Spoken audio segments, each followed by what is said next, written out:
You might have been busy celebrating New Year's Eve already and not realize that Arizona lost, but they did to Stanford by 18.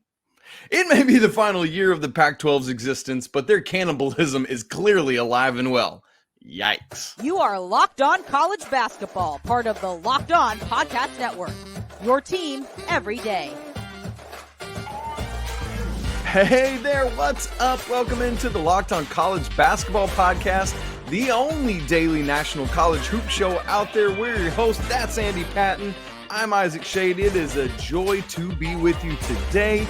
If you want to be a bigger part of the Locked On College Basketball Podcast, come join our Discord where we're chatting and hanging out all the time, particularly you everydayers. If you're not part of that, man, come be part of it. The link is in the show notes. Today's episode is brought to you by FanDuel. Make every moment more. Right now, new customers get $150 in bonus bets with any winning $5 money line bet. That's $150 if your team wins. Visit FanDuel.com/locked-on to get started. Andy, we want to invite everyone to come join us in voting on the Sports Podcast Awards, where we are up for Best Basketball Podcast against an ocean of NBA schools. Let's rep it. Let's hold it down for the college basketball ranks. Thank you all so much for that. Andy, it is Tuesday, January 2nd, and that means that we have a trivia question. It's my turn to ask it today, so here we go. Andy, as of New Year's Day, 3 teams are tied for the most Quad 1 wins in all of D1. My question to you to be cogitating on as we get throughout this show, who are those 3 teams? And bonus points if you can tell me their number of wins. All right, you got that? Understand? Got it. Ready. It's clear cut. All right, let's get into this game. Stanford 100, Arizona 82. Andy, this... we joked off the top about it happening on New Year's Eve is most people aren't even paying attention. It's like a Friday afternoon news dump when you're trying to get all that stuff off. I think you joked. It's like Tommy Lloyd was like, all right, guys, we got to drop a seemingly pointless Pac-12 game. Let's do it on New Year's Eve when no one's paying attention. It kind of feels like that is what happened. Andy, here's the question I want to ask off the top. Is this in any way about Stanford maybe being better than we thought? Or is this just Arizona flat laying an egg? I think it's mostly Arizona, and that's not really to disrespect Stanford. I think Stanford's a fine team. I think that they are going to beat a few teams that we're surprised they beat. I think they're going to lose to a few teams that were like, oh, they should not be losing to those types of teams. That's kind of what we've seen from Jared Haas's program, really since he took over as the head coach, I think 6 or 7 years ago. But for Arizona, part of me wonders if this is a bit of like course correction in terms of their defense. It's a program that hasn't been particularly great defensively under Coach Tommy Lloyd the last couple of years. That just they're run and gun, high octane offense, and the defense. It's not that it's bad, but it hasn't. The rankings, KenPom in particular, have showed this team being much better defensively than we've typically seen. And so I kind of think sometimes there's just a bit of correction of like, oh, they're going to have bad nights. And in this case, the 3-point perimeter defense was just horrendous. Having said that, Stanford shooting 16 of 25 is probably not something that is going to happen very often. That's not replicable, you're telling me? I don't think so. But what I am curious about is as the season goes on, as we see more teams play Arizona, if teams continue to shoot 25, 28, 33s against them, and they're probably not going to make them a 65% clip very often, but if they're taking a bunch of threes, if they're shooting 35, 36, 40-ish%, that's kind of an indication that maybe Stanford helped find something here in an area where Arizona might struggle on that perimeter defense. And again, Tommy Lloyd is not Mark Few. They should not always be connected together, but Gonzaga has a long, extensive history of poorly defending the 3-point line. So it's possible that Arizona is maybe going to struggle in that area as well. They haven't been particularly great at it. The last couple of years, they've been very good up to this point this season. So I think that area where I wonder if maybe there was just they were due for a game where the perimeter just wasn't defended as well as it could have been, and a team just lit them up. And I didn't expect it to be Stanford. I don't think many people would have expected it to be Stanford. I'll also say, and this is not an excuse for Arizona, it's not an excuse for other teams that dropped bad games this week like FAU or Gonzaga or Creighton, but Teams sometimes struggle in the weird winter break time when students aren't in school, right. when you have That's a right. long gap. Like, this is not uncommon at all for teams to struggle in this time. So you kind of combine a few of those factors, and you could see where Arizona might at least struggle defensively the way that they did. But 82 points, while that's not bad, you want to see more against the Stanford team. And certainly this feels to me like a game where they just didn't have it the way that they normally will. Yeah, I mean, school way to go, Stanford. School record 16 made threes, but yeah, I mean, there's no way that's sustainable. But that's the thing about college basketball. In a one-off, anything can happen. And Andy, we've talked so much. I think you always call it the Caleb Love experience. Game where he leads Arizona with 23 points, but needs 19 shots to get there. Just 1 of 6 from 3. Kylan Boswell was 1 of 7 from 3. They just can't do that and expect to win. Andy, that's going to be an issue. Also, another thing to Stanford's credit that you talk about maybe a blueprint. Arizona came into this game 3rd in the nation in fast break points at like 18.67. Stanford's able to hold them to just 6. So maybe that's something as well, as you kind of wall off there a little bit and see if you can slow down that that fast breakneck pace attack that Tommy Lloyd's team has. I mean, and credit to Stanford, they never trailed in this game. They got out to a 7-0 start, similar to the 9-0 start Alabama got off to a couple weeks ago, but Arizona was just able to overwhelm Alabama. Stanford never trailed. Let me say that again. And so that's something wild. So, Andy, I know you said it's like kind of that midwinter break thing that we see happen for teams all the time. We talked about that with Creighton on yesterday's show, and now Arizona has lost 3 of 5. Stanford, not a good loss, but the other 2 are Purdue and FAU. You can certainly excuse those. Andy, as I look at this for Arizona, it is a quad 2 loss as you look at the net refresh. That, to me, is not a resume killer. We talked about resume killers yesterday, but it is the kind of thing we can start to use to separate as we get to Selection Sunday between like 1 seeds and 2 seeds. So, for example, here's some other of the top teams who do not have any losses outside of quad 1. Houston, obviously 0 losses, period. Purdue, Kansas, Tennessee, Marquette, no losses outside of quad 1. Meanwhile, now Arizona, along with UConn and Creighton, all have a Q2 loss. Duke has 2 quad 2 losses. Kentucky has that quad 3 loss at home to UNCW. So, Andy, that's just one of those things to look at as we're trying to think about how seeding will fall. Yeah, I think one thing for Arizona, the loss to Stanford made it a bad week, but FAU losing kind of makes it a bad week too, because that win becomes a little bit scarier in terms of whether that loss, could end up looking worse.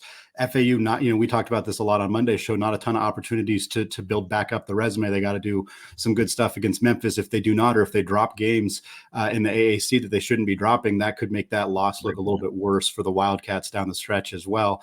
But I think it's one of those things where Arizona's resume still stacks up with most of those teams in that top 5, top 8 kind of conversation. And that's what made it interesting to us to figure out what we want to do with Arizona from a ranking perspective. And we're going to talk a lot more about our Locked On College Basketball Top 25 here coming up in the second segment of the show. But for Arizona, it was kind of hard to figure out, where do we still have them? Like, I didn't drop them very much from this loss here. And I know, Isaac, you dropped them a little bit farther. All 3 of us had them, the 2 of us and Leaf Tulane, our regular contributor, all of us had Arizona still in the top 10, yet the AP poll, which just came out but right before we recorded here, they have them 10th. So Arizona dropped all the way to 10. I have them 5th. Isaac, you have them 9th. Leaf had them 7th. So we're still all in the belief that this is a top 10 team, and yet again, the AP poll, which in my opinion tends to overcorrect sometimes for recent situations, a little bit of recency bias, moves Arizona down to 10th. I don't think that that's egregious by any stretch. I think it's a fine argument to have them 9th, 10th, etc. But for me, I didn't move the needle all that much. But certainly it'll be interesting to see how they respond from this loss and what else happens in the Pac-12. Out of these teams that are in the top 10 right now, I'm trying to think of, are there worse losses than this loss for Arizona or Kentucky's UNC Wilmington loss? Like, those seem to be the biggest resume dings in the top 10 right now. UConn to Seton Hall is not great. Yeah, that's a good point. Seton Hall is pretty bad. I think that, I mean, it doesn't have a great record. I could say I don't think they're actually that bad of a team, but they got beat by 15 in that game. Now, obviously, Arizona losing to 18 to Stanford is probably worse, but I think those are some that's kind of the closest comparison that I can think of just off the top of my head. Well, I think the first Locked On College Basketball Top 25 rankings for the year 2024 are out. We're going to dig into our rankings, including big falls for FAU, for Creighton, and who is battling for that last spot in the top 5. All that coming up after a word from today's sponsor, FanDuel. The NFL regular season is wrapping up, but there is still time to get in on the action with FanDuel, America's #1 sportsbook. Because right now, new customers can get $150 in bonus bets guaranteed when you place a $5 bet. That's $150 in bonus bets, win or lose. Outside of that, folks, the app is super easy to use. There are so many different ways to bet. You can bet on spreads, money lines, player props, and more. They also have live same-game parlays. You can also find new bets in the new Explore tab on the FanDuel app. You can also make a parlay in the Parlay Hub, the best way to find popular parlays. And since we're talking about the Pac-12 and the cannibalism in that conference, we're going to take a look at the updated Pac-12 regular season champions. Arizona's still the heavy favorite here at -135, followed by Colorado. The Buffs at +430. Oregon and Utah are tied after that at +850. USC, a preseason favorite, all the way down at 1,400. And UCLA somehow still in this conversation at +1,600. So, folks, visit FanDuel.com/lockedon and make your first bet a layup. FanDuel, an official partner of the NFL. All right, Isaac, let's get right into the top 25 here for week 8. This is our rankings, Locked On College Basketball. Again, myself, Isaac, Leaf Tulane, all do separate top 25 rankings. We aggregate them together to get our consensus top 25. We're going to go through it here with a couple different talking points. We'll start at the top, where the top 4 teams did not change. The order did not change. Purdue, Kansas, Houston, UConn. And Isaac, before we get through the rest of the list, I want to stop there.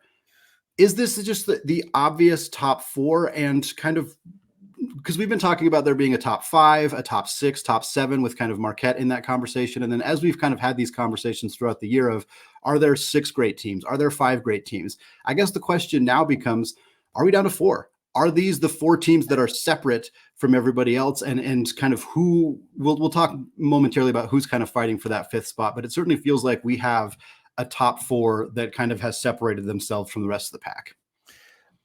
I would say no for me right now. And I think some of that is still because we're waiting to see Houston against elite competition, which we're going to start finding out very quickly because of Pac-12 play. As for Purdue, Big 12 play. Not a lot of elite competition in Pac-12 play. Yeah, I mean, there's so much elite competition.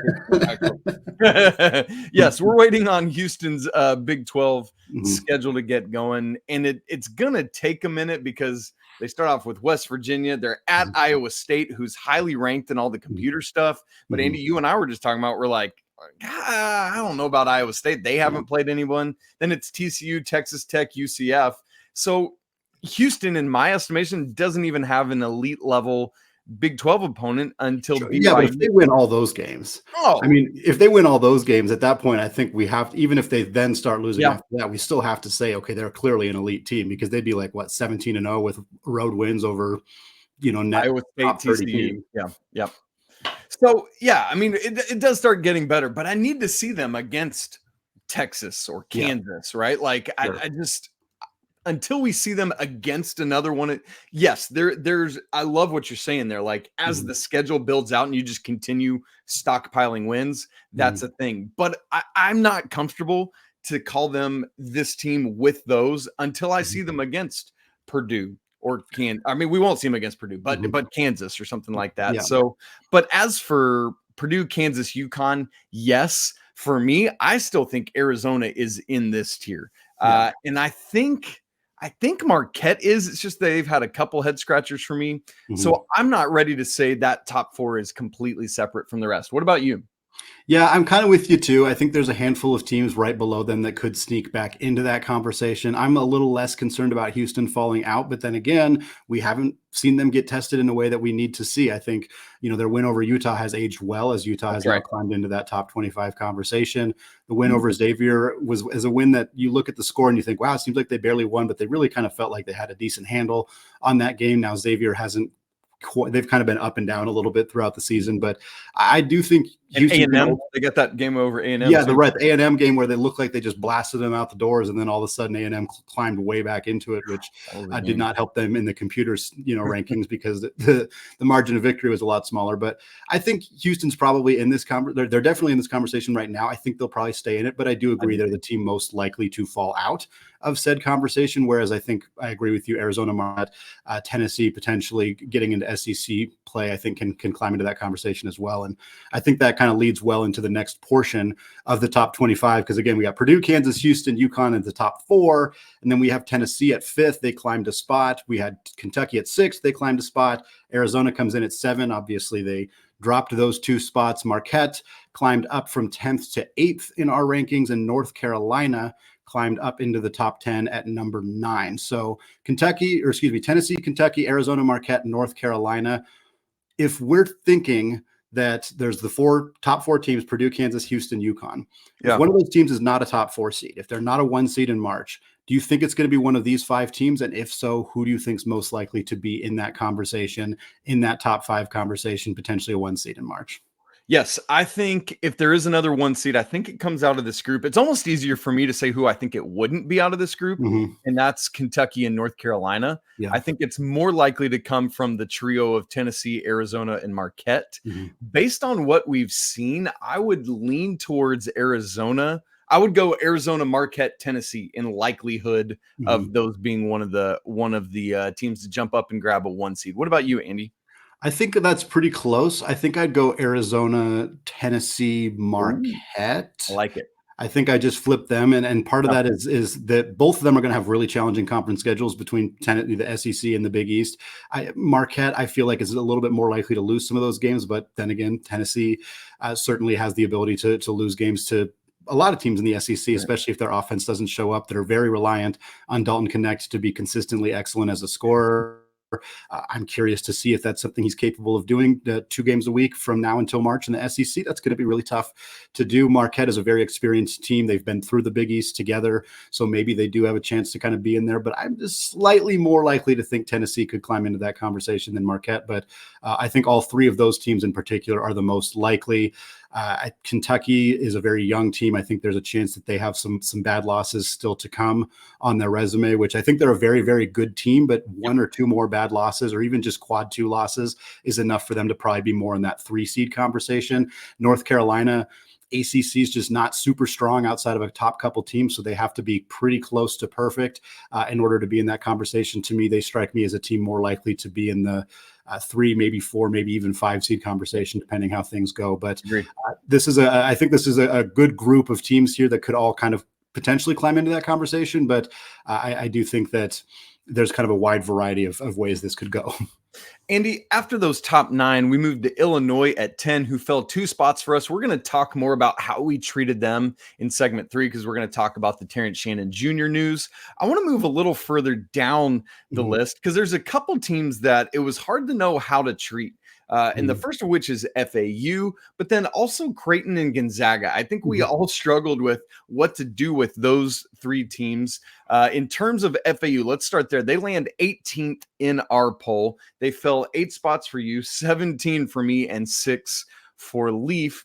And I think part of this is I heard a little statistical anecdote from Gary Parrish from CBS over the weekend. FAU is the only team in Division I right now that has multiple quad 1 wins and quad 4 losses. So I think that explains so much about why it's so hard to know what to do with the Owls here. Andy, do you think this at 18 is a good landing spot for them? Yeah, I do. I think that I kind of expected they would be like around 20-ish, just for in our rankings. I expected that's where they would be in the AP rankings as well, because I think people are kind of struggling to figure out what do we want to do with this team that has worse losses than the vast majority of teams on the top 25. I mean, probably all of them, I would think. And looking at the ranking, it's still hard for me. Of like, okay, FAU has much better wins than Colorado State, who's one spot ahead of them, but they have much worse losses than Baylor, who's one spot behind them, or Wisconsin, or of course, James Madison and Ole Miss, who are behind them, who don't have any losses at all. And so it's like there's such an enigma of a team to figure out. Of like, it feels weird to see a Baylor team that has some really quality wins on their resume be behind an FAU team that lost to Bryant and Florida Gulf Coast. But at the same time, Baylor had opportunities to pick up big wins that they did not, whereas FAU did. They did pick up those wins. So I like the Owls. I like Dusty May. I like this team. They are experienced. They have all played together. I think you're seeing the fruits of that kind of ability to keep everybody together really paying off. But I'm very intrigued to see what happens now that they're at the point of their schedule where they don't have a lot of quad 1 games left, but they do have quad 4 games left, and they do have a lot of quad 3 games left. And they are in a precarious position where it's the position that Gonzaga has been in for so long, although kind of finally pulled themselves out of it a little bit. Of wins don't really matter, but losses do. And you got to take care of business. You got to beat Memphis, but you also cannot lose. You cannot lose to North Texas. You cannot lose to those teams in the AAC. And it'll be interesting to see if Dusty is able to keep this team in a position where they can avoid those losses and stay in this top 25 conversation. Because I think one more and they're out. Yep. And last year, 0 quad 4 losses, and they wound up as a 9 seed. So, Andy, I think that is critical to remember. They also, of course, though, didn't have an Arizona win on their resume last year. Andy, I know we need to keep going, but some interesting things. San Diego State jumps into our rankings back in at 24. And then, as you get the AP poll out on Monday, they continue to rank Texas. That's bewildering to you and I, because they have 2 losses, neither of which are bad, but they don't have any wins. That's why you don't see them in our poll, but you will in the AP. And so it's just interesting teams. We talked about Iowa State earlier. So there's a whole bunch of teams that are in this weird bucket that I think it's really going to start to sort itself out as we see teams finally take to the road for the first time in conference play. All right, folks, here's the deal. We need to get into talking about the Terrence Shannon Jr. news that we learned last week, along with getting you ready for a couple games that are going to happen on Tuesday night. And Andy's going to see if he can answer today's Trivia Tuesday question. We'll do all that in just a second.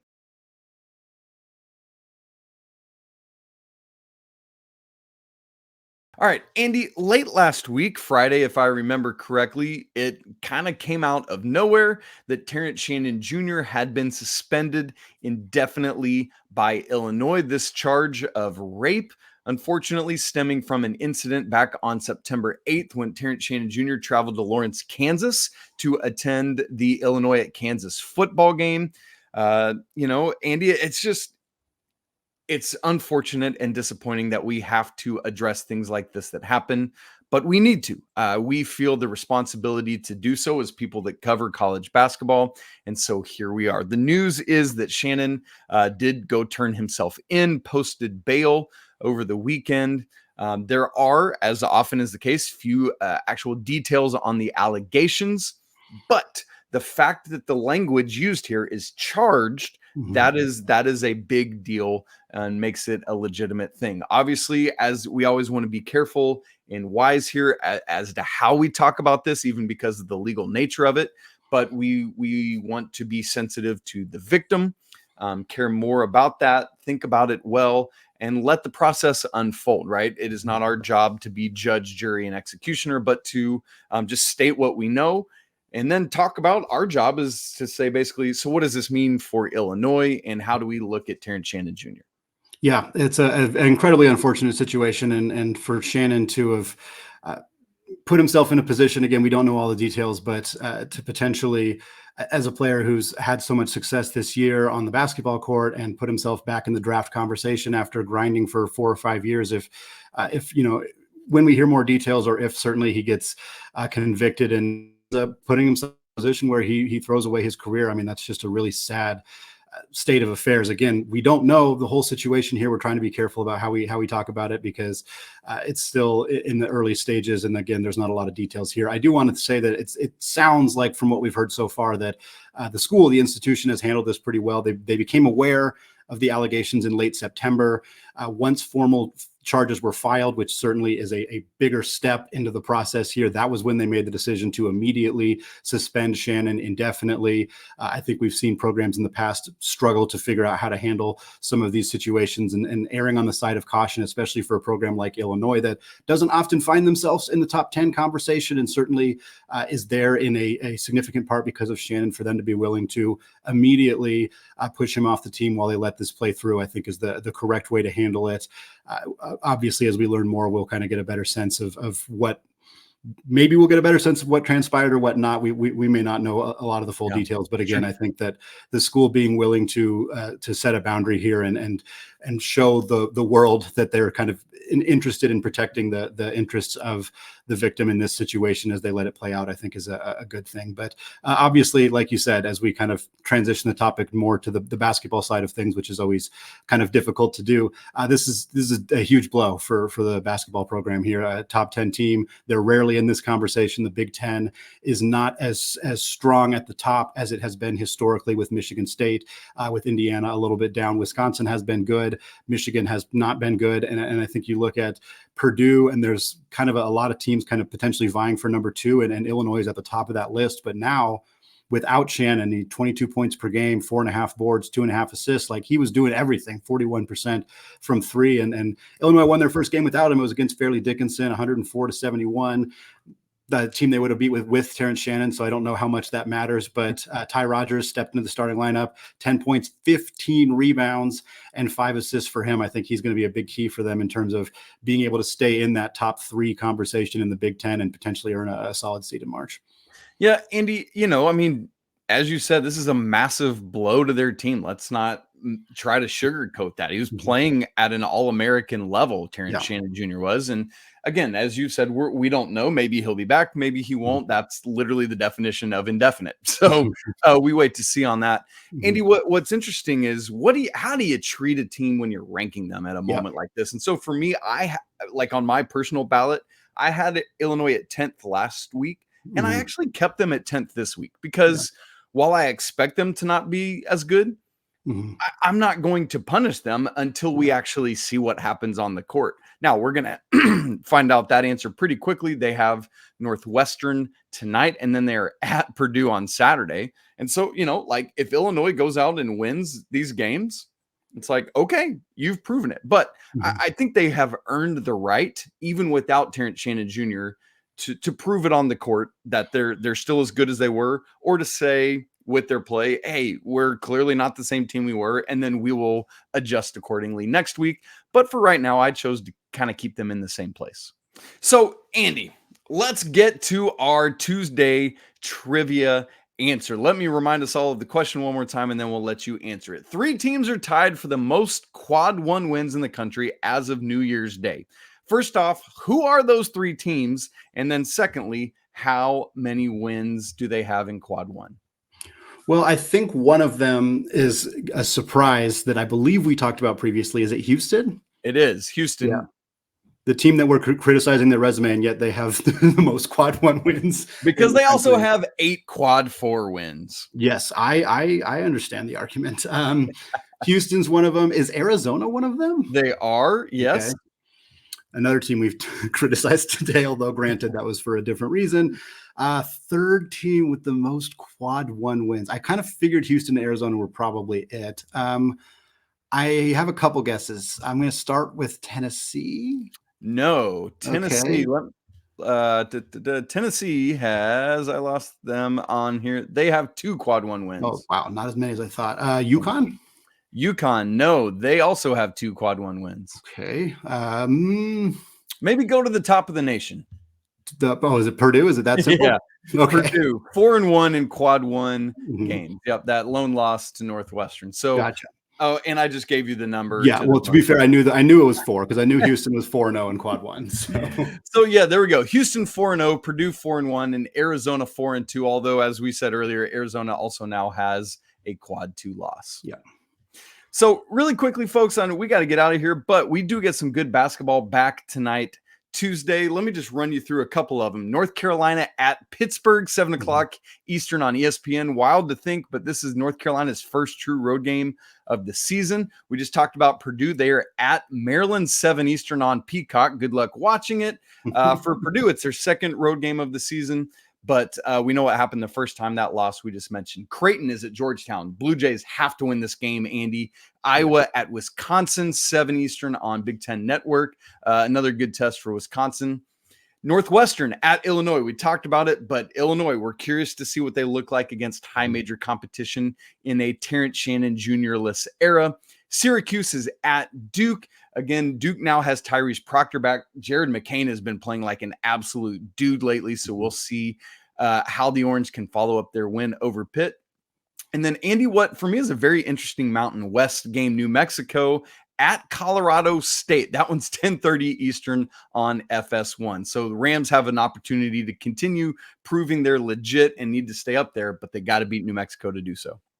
I take the first and the last games you talked about as the most intriguing ones to me. I'm curious to see Carolina on the road at Pitt, and I'm very, very curious to see if New Mexico can prove that their really, really strong record this year is legit and beat Colorado State at home. That'd be their second home loss of the season for the Rams. Very, very fun game there. But Isaac, we are into 2024. I'm so excited to continue this journey with you, my friend, and continue to talk 5 days per week here on the Locked On College Basketball Podcast. And folks, I want to thank all of you so much for being everyday listeners to the show. Even if you are just getting started, if this is your 5th show, 10th show, 150th episode, I think we've done that many by now.